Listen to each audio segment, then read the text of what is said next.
This episode is brought to you by Airbnb. Your home might be worth more than you think. Find out how much at airbnb.com/host. All right, shall we? Sure. Oh, wait, what episode we got? Probably the best one ever. You're the host, so get your, mind in the game. I could probably do a little preamble. Yeah, Okay, great. Get ready for the worst episode. Oh, yeah. This is episode 9. Episode 9. Episode 9, the least exciting of all the eps so far. If you were going to look at the titles of every ep and choose one last, this is it. Something like that? Yeah, something like that. And this is the last 2 of the year, right? Yeah, season 1. Yeah, but we're going to reveal 2 big secrets in this episode, so really pay attention, you guys. Yes. Oh, gotcha. I shouldn't say that's the end. It's the end of the SNL season. Of the SNL season, I understood. Oh. The best of the worst. Welcome to another Lonely Island Seth Meyers podcast. Hey, everybody. It is episode 9 of the Lonely Island and Seth Meyers podcast. And I think we all agree, if there's one to skip, It's this episode. we're not, you guys are not. I mean, my hands are clean. Well, am I being too hard on it right out of the gate? No. No, you're not. Because we're going to talk about 2 different digital shorts. I think it's very, very fair. We're just talking about content-wise. What we're talking about is skippable. Yeah. Yeah, we might be interesting talking about it. Yeah, Right. It remains to be seen. It might be the best episode of the podcast. Yeah. That's true. possible. But we are going to talk about 2 different digital shorts that I am guessing, even if you're a hardcore Lonely Island fan, you have not heard anyone talk about these since they aired. Correct. They are in competition for the bottom. They are in competition for the bottom, and one of them has a real A-lister involved. Yeah. So I want to start with that element of, first of all, we're rolling into the end of your first season on the show. I do still think one of the things that's happening, not just for you guys, but the show in general, is there's an excitement building. And one of the things that's really exciting is we have a series of really big-time hosts to close out the year. And one of those hosts is Tom Hanks. Now, I had at this point not worked with Tom Hanks. This is the first time he'd been on the show since I had been on board. You guys had obviously not worked with Tom Hanks. And yet, not only do you know this guy from all his movies, both serious and funny, you know him to be kind of an all-time SNL host. Def. Yes. And he's since proven that he has not aged out of that. I mean, he probably has been in one of the biggest sketches of the last 10 years with David Pumpkins. Definitely. Absolutely. So you feel like when Hanks is there, the digital shorts are in ascendancy. I do remember he showed up down Yeah. to do a digital short. Yes. Bless his heart. He had kids who were at the age where they were hip to it. Is it fair to say that we let down all our heroes on the show? As you built this up, Seth, my stomach was just dropping out for every part of this of just like, what a disappointment we made. Well, because we've covered Steve Martin, Yep, that's right. We let down Steve Martin. and now we're here. And I remember, another one of the best SNL hosts of all time is Alec Baldwin. Mm-hmm. And this is pre-Trump, so it was still surprising even to have him on the show. And it was like, oh my God, we're here for an Alec Baldwin episode. And we didn't even get anything on the air in my recollection. You mean more rare, not surprising. Yes. For us, it was more like, holy shit. Yeah. Yes. And I just mean nowadays it wouldn't be so surprising because he became a regular. Agreed. I think no matter how long you're at SNL, there are the 2 kinds of hosts you're excited for. There's the one who you're there for their first SNL, and then it's a little bit weightier when you're there for their 7th, 8th, 9th. They know the difference because one of the things, it's such a sugar high to host SNL. It's true. That sometimes, in a wonderful way, a host will have a dud episode, but they'll still be super psyched at the party because they don't know. And it's not their fault. They put their heart into it. It's very rarely the host blew it. Yeah, we get it. We fucked Yeah. up. Do you want to say the title of the short just to like really put a nail in the coffin? Well, I like the fact that everybody's listening. The massive fans of this podcast by episode 9 are like, wait, what is it? How come I can't remember Well, they saw the title, but they have no clue what it is. the hit digital short Sexy Song? Right. Oh, that's better. We were smart enough not to name it its title. That's smart. On YouTube, it's called My Testicles. Yeah. My testicles. I thought it was going to be, please don't cut my testicles. Please don't cut my testicles. Yeah. Did you guys watch it before we just started? I did. I did watch it. I watched it recently independently of this podcast. What? I don't know why. My memory, though, is so embarrassed that when I just watched it, if I could just jump to my experience, Sure. it got lots of laughs, and I felt immense relief watching for most. It played fine. It played fine. That's what I mean. It played better than some things, better than the one we're going to talk about next. I just hate the main joke so much. It had tainted the whole thing. There's lots of little color in there Agreed. of making fun of like Euro, English as a second language, Swedish, Danish, where they make songs to cross over to the American market and they're saying kind of odd things. I would also argue that the bookends are delightful. Yes. With Forte, Keenan, and Parnell That's true. look great. Yes, I was so grateful at the end when he said he didn't like it. I was right there with him. At least we shit on it. Yes. We knew it wasn't good. And that's a classic SNL move, is bailing yourself out when you know your thing's not actually good enough by calling it out before anyone else can. It's more that it's Tom Hanks, though.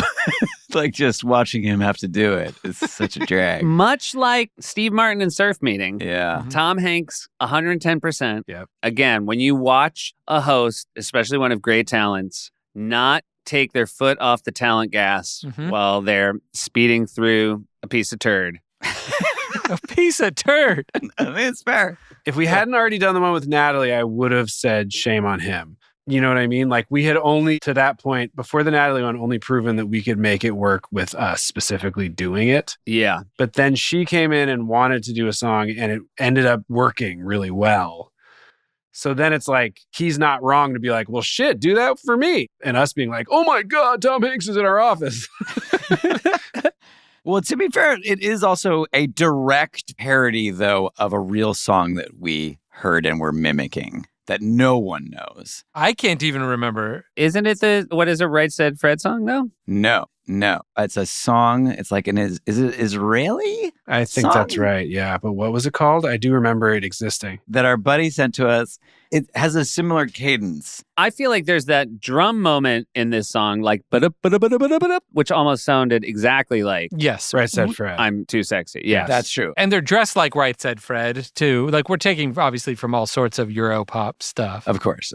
So I want to ask a question. I feel like sometimes I'm looking at the script and it wasn't the script because it starts with New York City, 1991. Forte, Keenan, Parnell, beautifully costumed to look like 1991 New Yorkers talking about new songs. New Yorkers. Was that Like Vanilla that's true. Ice and... Forte is just literally Vanilla Ice. You know, like a casual New Yorker in the 90s. And I do feel like Keenan definitely is dressed like some Bay Area rapper that you guys liked, right? I'd have to look at it again. Yeah, hold on. But was it always going to have that framing device? Did you know that was important? I think so. Okay. Oh, well, he's dressed like Dwayne Wayne. He's even got Dwayne Wayne glasses from a different world. Oh, right. That's what it was. So I guess that's like Atlanta, right? Yeah, I guess so. So they talk about there's this hot new song. Parnell holds up a boombox. Always forget Parnell, stronger arms than you think he's going to have. Also forgot how big that boombox is. We asked for the biggest boombox they could find and they delivered. Yeah. You guys ever heard that song by CNC Music Factory, Everybody Dance Now? Yeah, that's pretty good. Have you heard that Right Said Fred song, I'm Too Sexy? Oh, yeah, that's pretty good too. Sure, fellas, but have you heard the new song by Ariel and Ephraim? No. Who are they? Check this out. Morning in the kitchen, you're frying an egg. I'm squeezing some oranges, the room is getting hot. Over at the counter, I shake the salt. You take out a knife. Please don't cut my testicles. Please don't cut my testicles. Please don't cut my testicles. Don't cut my testicles. It's a nice day. Relax.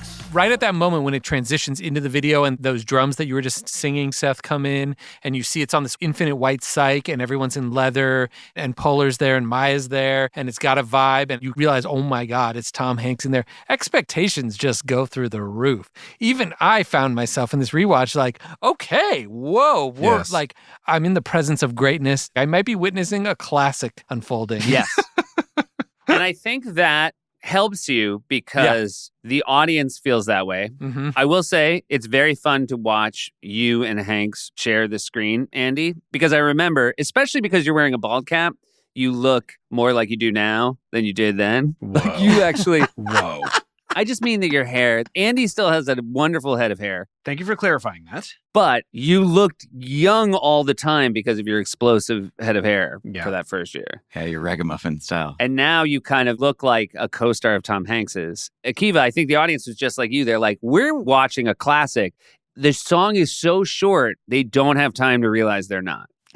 Okay, well, that's good. That's the first compliment you've given. The one thing I'll say outside of the bookends that I really liked is that we get out so fast. I was so relieved when it ended, where I was like, oh, well, at least it's just that. Like, it just signals to everyone we knew we weren't sitting on something that we thought was great. It's weirdly 2 verses, and I was very surprised it was over. But then I thought, knowing you guys like I know you, I knew that that was not an act of laziness. That was an act of shame. Hatred. Yeah, hatred and shame. You know what else? Other little things. Let's talk about little things we like. Okay, great. I liked how I pronounced often. Yeah. Often. Often. Yeah, Love that. Yeah, I did like that. I do. I worry often. I like that. I love Parnell very plainly explaining that I guess some really like horrific things had happened to their testicles. Yep, I like that too. Yeah. And obviously I loved him saying, I got to go hit the skins with a tenderoni. Tenderoni. Yeah, Audi 5000. I wished that I had that info about the testicle trauma earlier. Yeah. I was like, somehow I wish someone could have just told me that so I would have understood. But then you wouldn't have liked that line so much, though. If in the preamble he goes, oh, they're like, Ariel and Ephraim, have you heard that? And they're like, no, who's that? And they're like, oh, there's these 2 guys that make great dance music, but apparently they had horrible things happen to their testicles. Check it out. But I'm sure they didn't talk about it in a song. Why would they? Would that have helped? No, it wouldn't. I think it's better that it landed where it landed. There's no right way to have done it, I think. No. Hit the skins with a tenderoni. Can you guys just for those, because I barely understood it. Well, hit the skins is have sex. Yeah. Yeah, it just means to knock boots. Yeah. No, but what era of hip hop is using that? Early 90s, like Grand Poobah said it a lot. Okay, gotcha. And then Tenderoni, I mean, it was popularized by Bobby Brown. Skins was everywhere, though. Like, it's in Boys in the Hood, right? Where he's like, you gonna give me the skins or what? Like, when he's on the phone. Yeah, for And then sure. his mom's still on the other line. And Tenderoni got shortened to Roni a lot. Yeah, there's a Bobby Brown song just called that. And what about Audi? Do we know the first usage of Audi 5000 or who? We'd have to Google that. I will say the most fun thing, of course, is feeding that through the Parnell robot. Yes. Well, we knew that. Yeah. That's just what it was like in 91. Everyone talked like that. I also appreciated that we didn't care that there were cars and people in the background that showed it was clearly now. We could have just turned the camera towards a wall and it could have been 1991, but we didn't. I actually do non-sarcastically like that because it lets you know that we're just having fun and went out with some costumes. The stakes were decidedly not high. Right. We may have looked at each other and been like, yeah, it's fine. So the shortness of the song, does that mean that you guys knew there were fundamental problems in the writing of it? When do you know we got to get in and out of this because it's not sustainable? I think in the writing phase. Gotcha. We always are cutting things short. We've talked about it before. That's like kind of a staple of our things is trying to cut things as short as they can be. Yeah, and the dumber the joke, the faster you tell it, I think. Yeah. Just in general. I should note another thing I like about it is as a young man, especially in that sort of Robert Palmer video thing, I like that icy cold European look of the women in the sketch. Mm-hmm. Yes. Like, I like the severe haircuts on Maya and Polar. Fred has a nice moment. Didn't Fred's character have a name? Did he? I feel like it was like Little Johnny or something. Oh, yeah, little Frankie. Little Frankie. Why did he have a name? Because he's tiny, because we keep shrinking him and putting him in different spots in the video. Oh, my God. yeah. But I also thought it was like while we were shooting, maybe Amy and Maya were calling him that. I might be wrong. And then Yorma, you appear in this one as well. It's nice to see me younger. Yeah. You know? I basically look the same, right? Well, it's funny when you think back to, there were a few times in SNL sketches I had my shirt off and I was so nervous about it. Yeah. And then the key is you just get like 20 years older and you look back and you're like, fuck yeah. What I would give. What I wouldn't give. So Kevin pulled from Urban Dictionary about Audi 5000, but I have a question right off the bat. It spells it Audi, like O-U-T-I-E. Yeah. Oh, I would never have spelled it like that. Isn't it Audi like the car? That's what I assumed it was the cartoon. Because isn't that the whole thing? Because it means to leave, to be gone. And so I thought that that's the car. Whoever invented the thing, it was like saying, and I'm Mercedes-Benz, and like, I'm out of here. No, I believe it's like I'm out. It's an extension of I'm out. But then why the 5,000? I'm out is I'm out, but it should be Audi 5,000. And I guess you could spell it like the word out, like O-U-T-I-E, like this thing is. Like it's giving it to Ice Cube saying, so at 10 p.m., I was Audi 5,000, meaning I'm out. It left. Maybe it's that sort of Cockney near rhyme where it is based on Audi 5,000, but you say Audi. Okay, but now he's got it for Audi 5,000 spelled the right way. There's a car that is the Audi 5000. Of course. Oh, well, then it's definitely that. Yes. The answer is people would always say, and I'm out. And then at one point someone said, I'm Audi 5000 because of the car. Exactly. Yes. So I would spell it like the car. It's wordplay. And it's very cool for us to talk about it. I would say I'm Honda Accord. No, you'd always be like, I'm Audi belly button. Oh, right. Because that's how you want to spell it. I tried and failed once in stand-up to say that if I could meet one person living or dead, it would be the first person who said, no shit, Sherlock. I mean, it seems like you're just saying you'd like to meet Watson. The IBM computer. That's right. The chess-playing IBM computer. You guys are a pretty, I don't know, kind audience to me. And it was heartbreaking how, like, I once tried the stand-up bit and all of you were like, just dead silence. Well, was there more to it? Like, you didn't even like the premise. I do like the premise. I just had the next line for it. We have more of a writer's room mentality. We were more pitching around. It was punch. Exactly. Writer's room mentality. You should understand that. You know, I think in general, too, like looking through this run list for Hanks. And again, I mean, you guys know I have always referred to our era as an golden era. Right. But this was not. This probably doesn't crack Hanks's top 7. I mean, he's hosted, what, like 12 times or something? Yeah. And he's had some real barn burners. And we did not, in general, come through for him. Right. You're just looking down the rundown and seeing nothing memorable. I'm just kind of looking down the rundown, and it's sort of an absence of... But is it possible, if the whole rest of the show was fucking fire and this sketch was in it, that it actually would have taken it out of the top 7 anyway? This digital short. Would have just tanked. I don't think it could have elevated. I think in general, we just didn't have it this week. Ooh, I see in Cut After Dress, digital short, lobster claw and handlebar. Nice, haunting. It haunts the rest of the season. It's the Phantom of the season. By the way, did any of you ever see The Phantom of the Opera on Broadway? No. Regrettably, no. I never did either. And my wife, who loves it, got tickets. It's last week. And she said, do you want to go? And I said, no, I don't need to go. And so she took her family because they were all in town. And they, as a family, had seen it a bunch of times. So they went. And then she was talking to me afterwards. And I realized she was talking to me with the assumption that I had seen it. And I said, I've never seen it. And she was so mad that I hadn't mentioned that when I said, I'm not going to go. I'm with her, I think. I would leap at the opportunity this week to see it after 30 years, knowing it's the last chance. I thought you were going to say she couldn't believe you had mentioned that when you said I do. And you guys were at my wedding. And she made me get married wearing that half a mask. Yeah, and you just went with it, not even knowing what it was. You just thought it was some freak shit. I was very excited. When we were kids and that show started, we lived in the Bay Area. We were nowhere near Broadway. We never went to shows. We had very few even albums in the house, and they bought that soundtrack, and it was on all the time. So I know every song the way that I think people listen to Hamilton now who have never seen Hamilton, and it's kind of the easy way to get a taste. We had Les Mis, but we went and saw it as a family. Yeah. Got it. It so surprised me, knowing your mom and how sarcastic she is, Keith, that's very shocking to me. She might have been listening to it ironically because it is a goofy-ass musical. They just wanted to take down Weber, you know? It's like real synthy.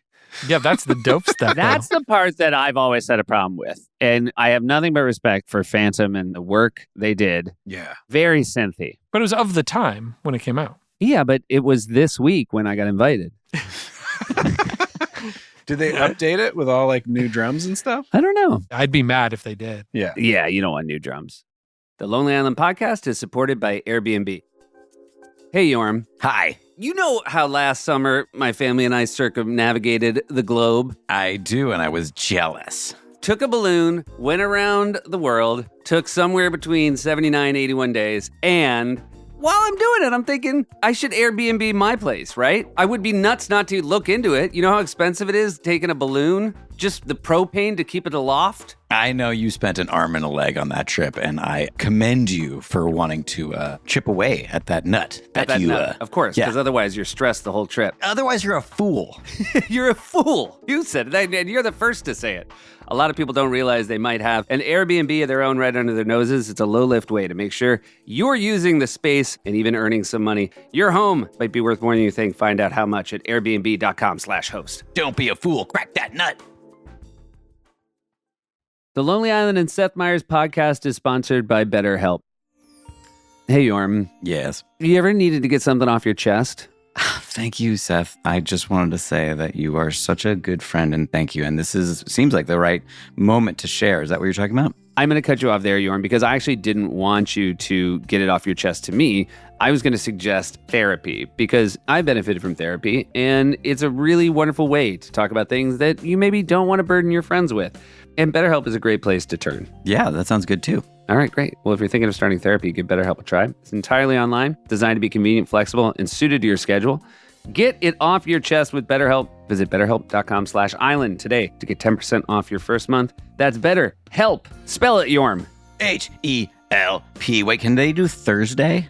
.com. Of course they can do Thursday. They have so many professionals available for your schedule. Thank you for asking if they can do Thursday, Yorm. Yes. Great. HELP. .com/island. Yeah.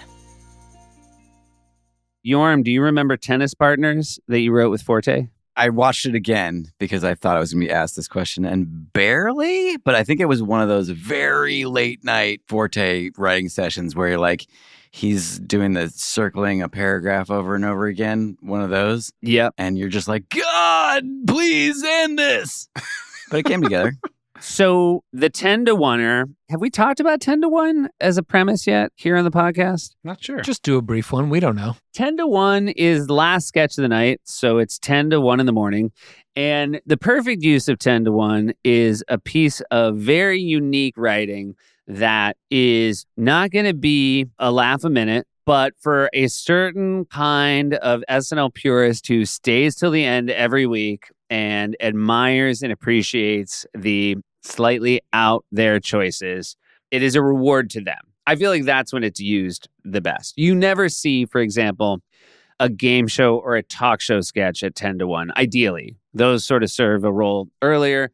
And this Forte really was the king of 10-to-1 for a great many years on the show. The absolute king. McKay and Farrell were the previous kings of that, I would say. Yeah. And 10-to-1, it's called Tennis Partners. And I'm just going to blast through the very simple premise of this sketch, which is Will and Tom used to be tennis partners, and Tom had an accident, and now he only has one arm. Richard, I have some rather bad news to tell you about our tennis partnership. Richard, I'm sorry to say I think we're going to have to call it quits. Douglas, what are you saying? Well, listen, we've had so many great years together, and I just think we're moving in different directions tennis-wise. Oh, is this because of the accident? Oh, did you have some sort of an accident? Well, yeah, actually, a pretty major one. Actually, I came out of it minus one arm. Oh, Richard wasn't aware of that. Real sorry to hear that. Well, I'm kind of surprised you didn't notice. You sure this has nothing to do with the loss of my dominant playing arm? No, nothing to do with the arm, just a difference of tennis philosophies, really. Oh, differences. And Will has a new tennis partner because he doesn't want to play with a one-armed player, and it's Parnell who has 3 arms. And then Tom raises the stakes because his new tennis partner is Bill, who has 7 arms. And that I've just described to you is a perfect 10-to-1 premise. And they're talking like this the whole time. Ah, I see. Yeah. Sounds good. Yeah. It's also short, too. It feels like a 10-to-1 that was also cut down a little bit for time, too. Yeah, there's a lot of big cuts. This is a real Forte 2-line exchange. Hey, Greg. Oh, 7-arm Toby Slavin. I thought you retired. Retired? Hardly. I was lured away by a very lucrative offer from Alaskan fishing cannery, who believed, and rightly so, that I could do the job of 3.5 men. 10 years later, I'm back in tennis. Mm-hmm. I just so appreciated that the math is right, that he has 7 arms so he can do the work of 3.5. They rightly assumed he could do the work. Rightly so, yeah. Rightly so is the best part for me. This is a real wonderful Forte flourish. Parnell, his new partner, is giving Hanks, his old partner, shit for only having 1 arm. And Parnell says, we'll be waiting for that day. It'll be the same day you grow a new dominant playing arm. And then Will says, at bay, Skip, at bay. It's good. It's really good. There is something interesting about a Forte sketch, and this happened a couple times when writing with him, where when you would go to a rewrite with a normal sketch, you could be there for a while because anyone can pitch on it. And oftentimes, if you went in with a Forte sketch, people would kind of look around and be like, huh? And there would not be much of a punch-up because the logic was so Forte, it was very difficult to find your way in. So rewrite tables on Thursday, and I greatly enjoyed my Thursdays. And as head writer, I would sit at the head of the table, and you'd have about 7 other writers at the table. And then Forte would come in for, say, 45 minutes to an hour, and you'd pitch jokes on it. And the nice thing with Forte was knowing that exactly what you just said, Yorm. So you'd only maybe give it 10 minutes. You'd pitch a few things. He would sort of dutifully write them down. You would know that they would go right in the garbage, and that was fine with everybody. Immediately in the garbage. He would nod like very appreciatively, though. He was always kind about it. Yeah, of course. And whoever was on Forte's piece had hours and hours to go. It wasn't like he was done working on it. Yeah. There was no value to him in the sort of collective writing process. I have a quick thing I want to talk about in relation to nothing. Great. This is in relation to I don't want to say drunk, but let's just say jovial FaceTime I got from Andy and Seth together. Ooh. And it was a rare time where they're together in the same room drinking a little whiskey together. And it was delightful. Yeah. It was just delightful. Andy and I had not seen each other for a long time, and we went out for dinner, and then he came back over to my apartment, and we drank bourbon, and we got old man wasted. We got a little tripped out. We started cold FaceTiming, bros. And what a treat to get a cold FaceTime and just turn it on. And it's 2 guys in one square together. Yeah. I have still photos because then we made you watch some stuff where we were FaceTiming and then you were watching stuff on your computer and I was taking screenshots of your face while you're watching things. That's the sort of thing you do when you're drunk. All right, now we move on. This is very exciting. This is a return from a former cast member, a cast member who would straight up tell you to your face they did not have the best time as a cast member on the show. And I think this was a very triumphant return. It was, for me, a really cool week to get to work with Julia Louis-Dreyfus. Oh, right. Who Yes, that was awesome. is an all-timer. Yes. And it was also a really cool week because she was very good at telling us how much nicer the vibe was. And she was very funny talking about the things she was embarrassed about when she was there. Like, she came from a very theater background, and there was sort of half theater. If you remember, she was there at a crazy time when you also had the Billy Crystals of the world. It wasn't even the Lorne time. It was the Dick Ebersol time. It was the Ebersol years. So despite all her massive successes, I should note, I think she's hosting for The New Adventures of Old Christine. This is pre-Veep. This is 2006. And she comes in, and it was so much fun to have her there. She was the best. She really was. And it was a great episode. Despite the fact that, again, it wasn't that memorable a digital short. No, well, we've already covered this short a little bit because it was the one we did after Lazy Sunday. We didn't shoot one that week. Yeah, so there's no... Julia's not in it, and it is Peyote, which is sort of the follow-up to Lettuce, that wisely didn't air as the follow-up to Lettuce. So even though it does not make an impact here, the positive impact was the instinct not to make it the second digital short. Because now we put some air between it. Now it sort of feels like a 10-to-1er, even though it's not. No, it did. Oh, you're right. It is a 10-to-1er. It was the final sketch of the night. Which is a perfect place to put it. And so it does not have the burden of being an early digital short. And for those who enjoy the journey of digital shorts, Peyote is a good time. Yeah. So Peyote comes from Sandberg. Do you guys sit down and say, is there another move in Lettuce to do a second Lettuce-y sketch? I feel like it was also Forte's idea, wasn't it? Yes. Lettuce had worked out, and we went back to Forte, let's do it again. What else you got, buddy? And obviously Lettuce was the switcheroo, as it was very depressed and very sad, and they're chewing on lettuce. I think in this day and age, people wouldn't even do something that touches suicide, which is probably correct, but this was another time. So Andy standing against a brick building. I'm going to do it. I'm going to jump. Forte talking through a bullhorn. You don't want to do this. None of these people, they just want to see the freak jump. Sir, come on. You know that's not true. You don't understand. Oh, come on. Whatever it is, we can talk about it. I love her, man. She broke my heart. No one person is worth taking your life. She was. Just relax. I'm done relaxing. No, don't do it. There's no other No, way. come on. And it intensifies, gets very dramatic, and then we cut to a wide, and they're right next to each other. Classic cut to wide. Cut to It's wide. a fun editing joke, that one. Forte's on his knees. Yeah. Andy's feet are on the ground. Yeah.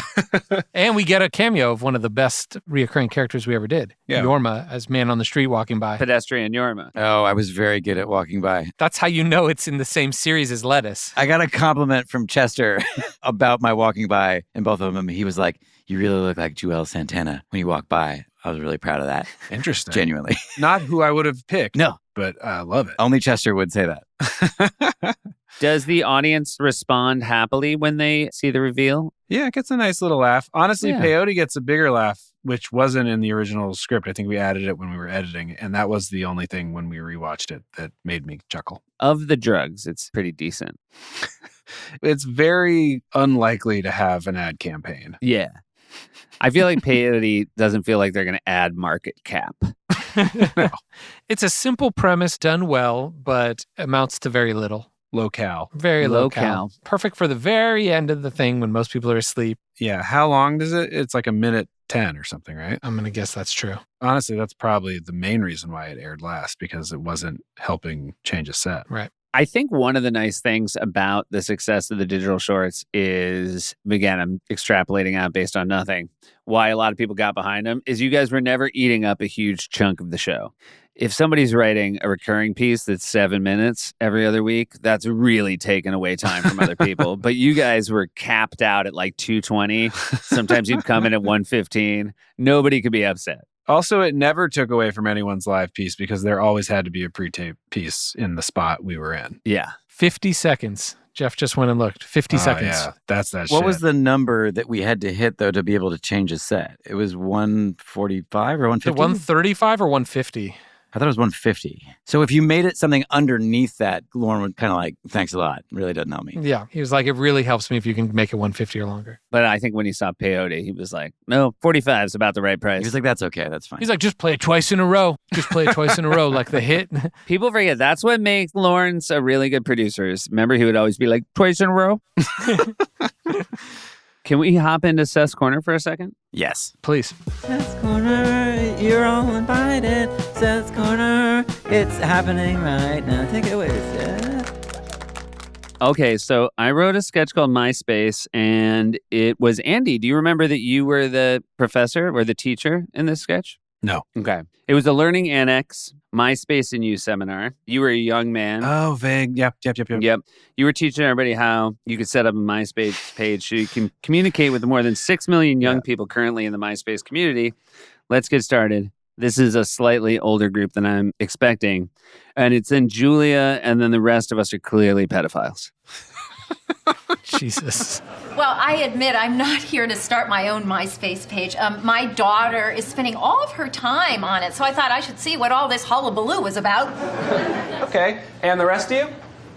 What she said? Yeah, what the lady said.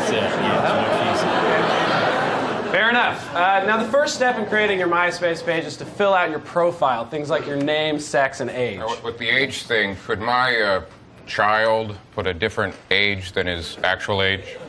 Yeah, I guess they could. And MySpace doesn't have a way to police that? Not really. So if my son was 45, he could say he was 15? Your son is 45? I said if he was 45. It's hypothetical. It's a real good sketch. It's fairly dark. That is fairly dark. And accurate. And it aired. It aired. Here's my favorite memory of it. In Dress, do you remember who was in it that asked to get taken out of it? No. Somebody was in it playing a pedophile, got a giant laugh, and then between Dress and Air thought better of it. And that was musical guest Paul Simon. Oh, he's like, that didn't feel like the right laugh for me. He was great. I was like, who are you going to say that would be okay with you saying that? And I was like, oh, yeah, Paul Simon. Yeah. He wants everyone to know he pulled himself. Yeah. Again, I think one of the fond memories I have of it, and this is pre-Odenkirk Breaking Bad. This is in my mind now, just Mr. Show Odenkirk. So somebody I really looked up to. And Bill knew him. And Bill came to my office and said, Odenkirk asked who wrote that sketch. Oh, that's wonderful. That's nice. Comedy, cool dude. I mean, again, I feel like ultimately did Paul Simon make the right choice? I feel like he's pretty well regarded even today. So right. Ultimately, I think he did okay. This was one of the first ones where I got asked to direct something for the show that wasn't one of our sketches because I did some parts of the monologue I didn't write that was like going out in the streets with Julia Louis-Dreyfus. And I remember having a great time and feeling kind of proud that I had contributed to the adult part of the show rather than just our little kid corner. Yeah. There's a sketch called Alien Encounter in this show. And obviously, it's unfortunate that now there's, obviously a historically great alien abduction sketch that Kate McKinnon did. Mm-hmm. But there was a sketch where Julia was in a TV movie where they were reenacting the alien abduction of Sandy Patterson. And the sketch just becomes a lot of Wig walking in as the real Sandy Patterson. I'm sorry. Can we cut? Can we just cut for a second? Cut! Michelle, what's the problem? Oh, I really don't want to be a pain or anything, but that didn't really sound like an alien. It was more sort of like a bunch of ghosts. Well, that's what it sounded like. That's what I heard. I'm sorry. I should have introduced you to earlier. Michelle, this is the real Sandy Patterson. That's what happened. Those are the sounds I heard when they came for me. What? Oh, I'm sorry. I didn't mean anything. I just... They were in my house. All right, Sandy. Aliens. Michelle, let's just stick to the script, okay? Oh, of course. I'm really sorry. It was horrible. They were from space. Of course they can happen to you. Of course. It was a good show. I'm reading Shaggy Dog. Also, guest writing that week, John Glazer. Oh, yeah, that was a good time. And we wrote it with him, and it was super fun. It's because we had, for years, starting at this time, somebody was pranking our office and putting posters for things that we did not care about in our office. And we would show up the new week of work, and there'd be, say, a poster for Disney's The Shaggy Dog starring Tim Allen. And then the next week we'd show up and there was like, was it Allen Iverson or something else, or like Reggie Miller, some other like sports poster up. Is that how we got the Breakfast and Tiffany's poster as well? Yes. Every week we'd show up and there'd be a new poster that just kind of was meaningless to us. And no one ever took the credit for this prank, for this long running prank. But it did result in a Shaggy Dog sketch because we were staring at, if you recall, the poster also had a dog, the Shaggy Dog, and then his eyes were Tim Allen's eyes. So it was super creepy looking, weird Disney poster. But this sketch, I have no recollection. Yeah, it's Sandberg and Glazer are the first two names, then Schaffer Taccone. So it was us and John Glazer. Anyway, it's a bad sketch. Yeah, well, how did this even get to dress? Well, then they start pitching other ideas. Yeah. On the plus side, I bet this got us to take the poster down in our office. We didn't want to look at it anymore. Because it was so embarrassing to have it up there after we wrote this. We're like, well, we can't remember this now. For the next 5 years, just the biggest movie, television, and music stars came through that office and would look at our collection of posters and go, huh. This is where the magic happens? They'd be coming into the guys who had made Digging About. It was everyone from Lady Gaga to Rihanna came in and saw that. It does say something about you guys. You appreciated the prank so much that you wouldn't take them down, even though you had that power at every single turn. Our office was like the shittiest dorm room that you've ever saw. It was like the dorm room that I expected to have in college and didn't until SNL. The guys that made Mother Lover love Breakfast at Tiffany's. Well, these guys are really interesting. And Reggie Miller. Yeah. All right, so gentlemen, we are now closing in on the end of your first season on the show. You are then about to embark to Vancouver to shoot Hot Rod. You've been balancing writing digital shorts with working on a script. It's a very exciting time. And I don't know if you guys, when it turns to spring in New York City, even now, I feel the way I felt when an SNL season is coming to a close, even though I'm not on that schedule anymore. It just felt so nice to know, especially if it had been a good season. It was so nice that it was a little bit lighter, a little bit later, and it just felt like the reward of getting through a long season. And I felt that very much this year, that we had done a very nice job. Testicles aside. Yes. That's testicles. There it is. And I don't know if you guys heard me earlier, but Lobster Claw and Handlebar did get cut again this week. Yeah. Oh, good. Interesting. Yeah. The phantom of this opera for the rest of the season. Throwing it back at you. Oh, my God. There's one more episode of SNL, correct? Yeah, we have one more to go, and we'll be back with that episode next week. We'll see you next week, everybody, for episode 10 of the Lonely Island and Seth Meyers podcast. Bye, gentlemen. Bye. Bye. The Lonely Island and Seth Meyers podcast is supported by Airbnb.